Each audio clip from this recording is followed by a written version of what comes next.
नमस्कार विद्यार्थी मित्रांनो. प्रशिक मॅथ अकॅडमी या माझ्या YouTube चॅनलवर तुमचे अगदी मनापासून स्वागत करतो. तर अत्यंत आनंदाची एक बातमी आहे. तर बृहमुंबई महानगरपालिका याच्यामध्ये कर निर्धारक व संकलन खात्याच्या आस्थापनेवरील निरीक्षक या संवर्गातील जे काही रिक्त पदे होते त्याची परीक्षा झाली होती. तर प्रथम यादीमध्ये मुलांची नियुक्ती झाली होती, त्यांना जॉईनिंग पण मिळाली. त्यानंतर मग ज्या मुलांनी जॉईन केलं नाही किंवा जे डॉक्युमेंटमध्ये डिस्क्वालिफाय झाले किंवा मग ते अंशकालीन पदवीधर विद्यार्थी जे मिळाले नाहीत, ओके. त्यानंतर मग माजी सैनिक या काही सर्व जागा ज्या खाली होत्या, तर त्या जागा खाली न ठेवता त्याच्या समोरील जे उमेदवार होते, जे गुणानुसार जे उमेदवार होते, तर त्यांना इथे संधी देण्यात आलेली आहे. सो बृहमुंबई महानगरपालिका जे निरीक्षक पदाची भरती होती, तर त्या अनुषंगाने आज नोटिफिकेशन आलेलं आहे बीएमसी कडून. सो मी तुम्हाला थोडक्यात वाचून दाखवतो. तर बृहमुंबई महानगरपालिका कर निर्धारण व संकलन खाते, ओके. सो याच्यामध्ये बृहमुंबई महानगरपालिकेतील कर निर्धारण व संकलन खात्याच्या आस्थापनेवरील निरीक्षक या संवर्गातील जे रिक्त पदे भरण्याकरिता जी एक्झाम झाली होती, कधी झाली होती तर ही 2024-25 ची भरती. तर 16/9/2024 ला ही एक्झाम झाली होती. त्या जाहिरात आली होती. तर त्या अनुषंगाने मग काय होलं तर 10/12/2024 रोजी डिसेंबर महिन्यामध्ये एक्झाम ऑनलाईन परीक्षेच्या स्वरूपात घेण्यात आलेली होती. त्यानंतर मग मार्च महिन्यामध्ये 10 तारखेला ज्याची गुणवत्ता यादी लागली होती, मेरिट लिस्ट. आता त्याच्यानुसार मग 16/4/2025 रोजी प्रथम निवड यादी प्रसारित करण्यात आली होती. कधी? 16/4/2000 आणि याच्या जुलैमध्ये यांना जॉईनिंग मिळालेली होती. आता प्रथम निवड यादीतील खालील नमूद उमेदवारांची पदे त्यांच्या समोर नमूद कारणामुळे रिक्त राहिली आहेत. त्यानुसार दिनांक 17/10/2025 रोजी द्वितीय निवड यादी प्रसिद्ध करण्यात आली आहे. ठीक आहे. 17/10/2025 रोजी द्वितीय यादी प्रसिद्ध करण्यात आलेली आहे. तर पहा आता इथं गुणवत्ता यादी क्रमांक आता हा मुलांचा आहे. ठीक आहे. रोहित दिलीप रामोडे, ओके. सो हा कशामुळे आता हे जे आहे डिस्क्वालिफायची लिस्ट आहे, तर कागदपत्र पडताळणीकरिता अनुपस्थित असल्यामुळे त्याचं नाव काय यादीमधून काढण्यात आलं आहे. ठीक आहे. त्यानंतर मग ठीक आहे. आता याचं काय तर उमेदवाराने चुकीच्या प्रवर्गाअंतर अर्ज सादर केला, त्याच्यामुळे यांचं नाव काढण्यात आलेलं आहे. त्यानंतर मग काय कागदपत्र पडताळणीकरिता अनुपस्थित होते, डॉक्युमेंट व्हेरिफिकेशन केलं नाही. त्याच्यानंतर मग असे काय होते त्यांच्याकडे टायपिंग नव्हतं मराठीचं. त्यानंतर निरीक्षक पदासाठी अर्ज सादर करताना इंग्रजी टंकलेखन परीक्षा उत्तीर्ण असल्याचे प्रमाणपत्र सादर केले नाही. ठीक आहे. टायपिंग सर्टिफिकेट अपलोड केलेलं नाही. त्यानंतर मग इथे काय तर उमेदवार प्रकल्पग्रस्त समांतर आरक्षणात अर्हता पूर्ण करत नाही. ठीक आहे. त्यानंतर मग उमेदवाराने अंशकालीन पदवीधर या समांतर आरक्षणाअंतर्गत अर्ज सादर केला असून नियुक्तीकरिता आवश्यक असलेले कागदपत्र सादर केले नाहीत. उमेदवार आहेत अंशकालीनचे. ठीक आहे. अंशकालीन हे डुप्लिकेट आहेत सगळे. त्यानंतर मग तत्वानुसार उमेदवार प्रकल्पग्रस्त या समांतर आरक्षणानंतर अर्हता पूर्ण केलेली नाही आहे. ठीक आहे. तर भरपूर सारे मुलं आहेत, त्यांना अनुभव नसतो फॉर्म भरण्याचा, तर ते अंशकालीन पदवीधर किंवा मग प्रकल्पग्रस्त. आता मुंबईचा नियम असा आहे की जे प्रकल्पग्रस्त विद्यार्थी आहेत ते मुंबईच्या क्षेत्रातील असायला हवे. सो बाहेरील जिल्ह्याचे मुलं तिथं फॉर्म भरतात प्रकल्पग्रस्त म्हणून, तर त्यांना रिजेक्ट केलं जातं. ठीक आहे. तर समोर जी काय आता बृहमुंबई गट ड ची जी भरती आहे त्याच्यामध्ये तुम्ही चूक करू नका. फॉर्म भरताना खूप काळजीपूर्वक फॉर्म भरा.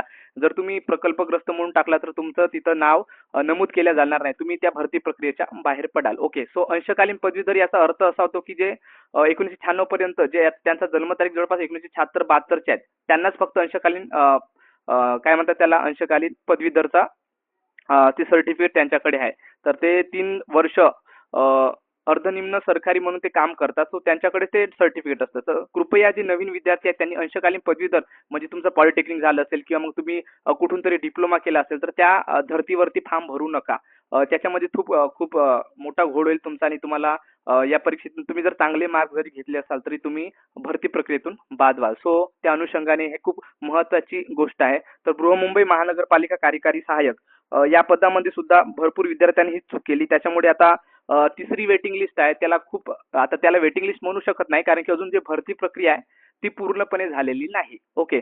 सो 1846 पदाची जी भरती होती बृहमुंबई महानगरपालिका कार्यकारी सहाय्यक, तर त्याच्यामध्ये असे भरपूर विद्यार्थी होते जे अंशकालीन पदवीधर नसून सुद्धा त्यांनी भरलं. त्याच्यामुळे ही भरती प्रक्रिया खूप समोर जात आहे. तर ओबीसीचे जे विद्यार्थी होते अंशकालीन पदवीधर ते संपलेले आहेत आणि त्याच्या मग त्या जागा रिक्त होत्या. त्याच्या जागी जे समोरचे विद्यार्थी आहेत त्यांना संधी मिळाली आहे सर्वसाधारण ते जागेमध्ये. आणि एससी मध्ये खूप सारे फेक आहेत, त्याच्यामुळे त्या जागा अजून भरल्या गेल्या नाहीत. ही प्रोसिजर आता खूप लंबी चालेल.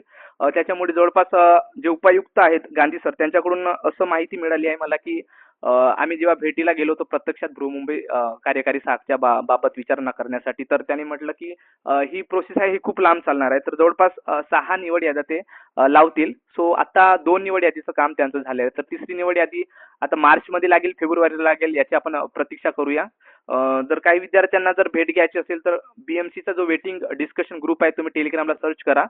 तिथून तुम्ही जॉईन व्हा. जर ज्या विद्यार्थी उत्सुक आहेत समोर बीएमसीला भेट घेण्यासाठी, ज्यांना वाटतं माझं बीएमसी मध्ये होऊ शकतं, तर अशा विद्यार्थ्यांनी नक्कीच भेट द्या. तर मुलं 9 फेब्रुवारी 6 फेब्रुवारीला भेट देणार आहेत. तर तुम्ही त्या अनुषंगाने तिथं कॉन्टॅक्ट करू शकता. सो अशा प्रकारे बृहमुंबई कार्यकारी सहाय्यकची सुद्धा पात्र यादी लवकरच लागेल. आता त्यांना जे विद्यार्थी आहेत त्यांना आता फर्स्ट रिकॉल देण्याची जी प्रोसेस आहे ती आता समोरच्या हप्त्यात किंवा मग आता बीएमसीचं काम हे खूप स्लो आहे.